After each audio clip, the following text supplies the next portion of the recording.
Hello বন্ধুরা, আজকে কিছু ইনফরমেশন ভিডিও তোমাদের কাছে শেয়ার করব। তো ইনফরমেশন ভিডিওটা হচ্ছে টু ফ্যাক্টর ফেসবুকে অথেন্টিকেশন প্রবলেম। কোড আসছে না, বারবার রেজিস্টার মেল থাকা বা রেজিস্টার আইডি থাকা নাম্বার থাকা সত্ত্বেও যাচ্ছে না, কোনো রকমভাবেই যাচ্ছে না, যেটা আমি ফেস করেছি, আমার কয়েকজন পরিচিত যারা হয়েছে ফেস করেছে। তো সুতরাং আমি যে প্রবলেমটা তাদের ফোনে শর্ট আউট করেছি সেটাই আপনাদের কাছে শেয়ার করবো। আশা করছি ভালো লাগবে।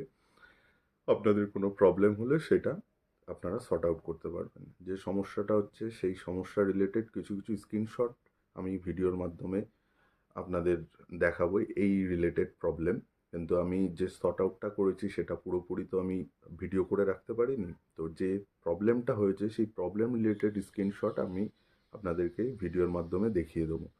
তো আমি যখন এই ফেসবুক আইডি লগ ইন করছিলাম তখন যাদের এই প্রবলেমগুলো হয়েছে, অথেন্টিকেশন প্রবলেম, তো সুতরাং সেই একই প্রবলেম রিলেটেড ইউটিউবে সার্চ করেছি। ওই একজন এই করতে বলছে, হাজারটা ভিডিও আছে ওই করতে বলছে, কিন্তু আলটিমেট সলিউশন কিছুই হচ্ছিল না। তো তারপরে যখন লাস্ট যে আমি নিজে থেকে ট্রিকটা করলাম সেটা হচ্ছে আপনার বারবার কোড আসছে না। তো সুতরাং ওটা থেকে আমি টোটালি বাদ দিয়ে ক্রোম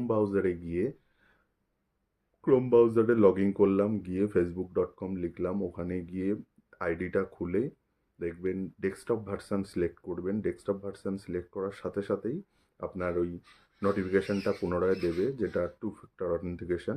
সেখানে আপনার মেল রেজিস্টার করা থাকলে বা এই আইডি নাম্বার থাকলে সেটা সিলেক্ট করে আবার কোড সাথে সাথে চলে যাবে। কোডটা ইনপুট করলেই অটোমেটিক্যালি লগ ইন হয়ে যাবে। তো সুতরাং আশা করছি এই ভিডিওটা আপনাদের ভালো লাগবে শেয়ার করবেন। আর এরকম প্রবলেমে পড়লে এই আপনাদের ভিডিওটা আশা করছি কাজে লাগবে।